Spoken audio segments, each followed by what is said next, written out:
Dean, what can you tell us about the origins of downwind paddling?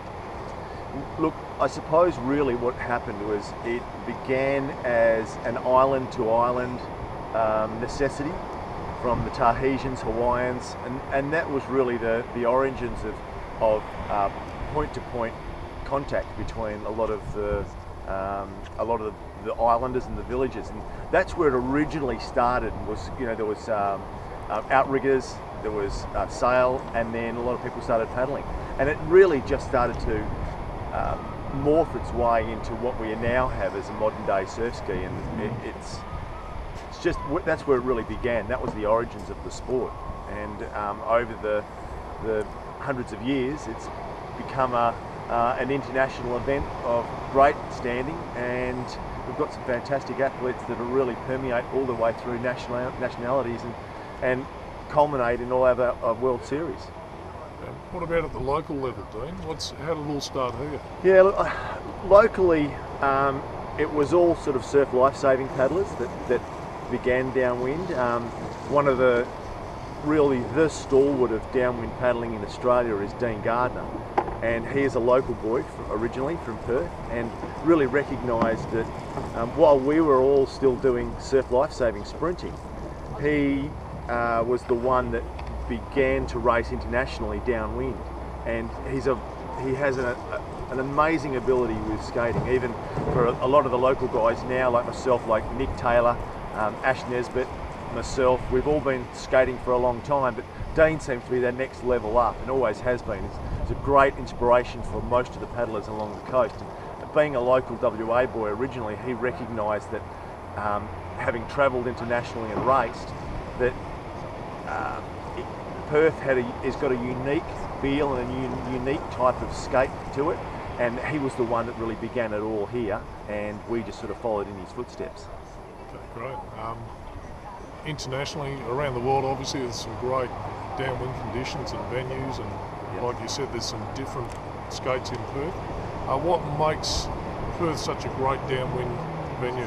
Yeah, look, this is a great question, because I get asked when I do go travelling internationally, when they know that you're from Perth. It's just one of those places that everybody gravitates towards because of our natural amphitheatre effect of our coastline. Over a 30k course, we have a very unique bay-shaped coastline. So from the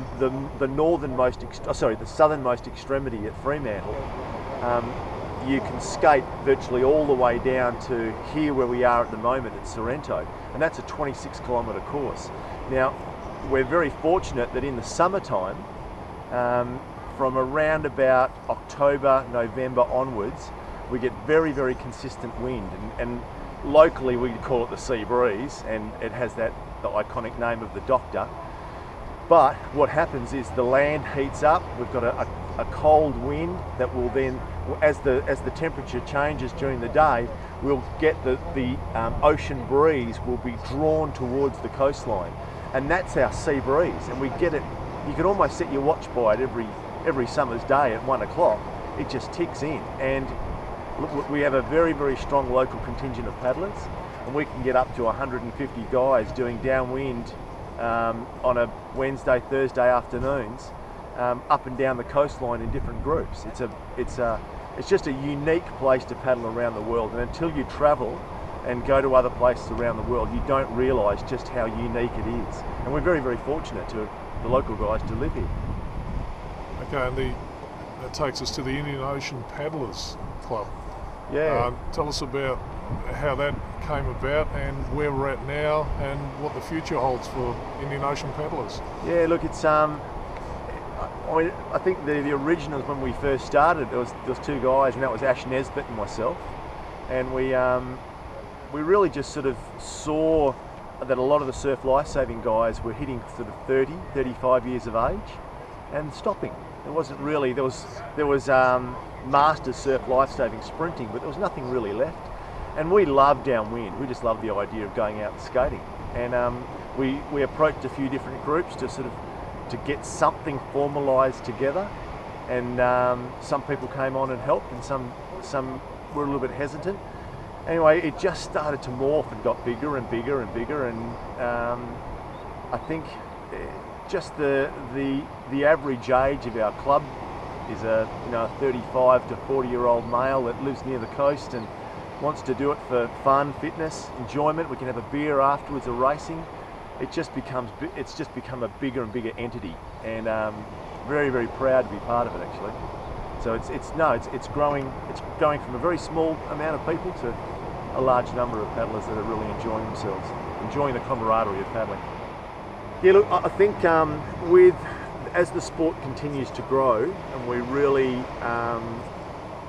enjoy the numbers of the paddlers that we have, there's certain requirements that we need to run events. There's obviously the most important thing is the water safety. We've always had the ethos of trying to run the club and the events as lean as possible. So we can't really do that without our sponsors, and it's great to have sponsors like Go Paddle Sport, by Kobe, Ocean Built, Think, a lot of the manufacturers. Canoeing Down Under has been a wonderful sponsor for us.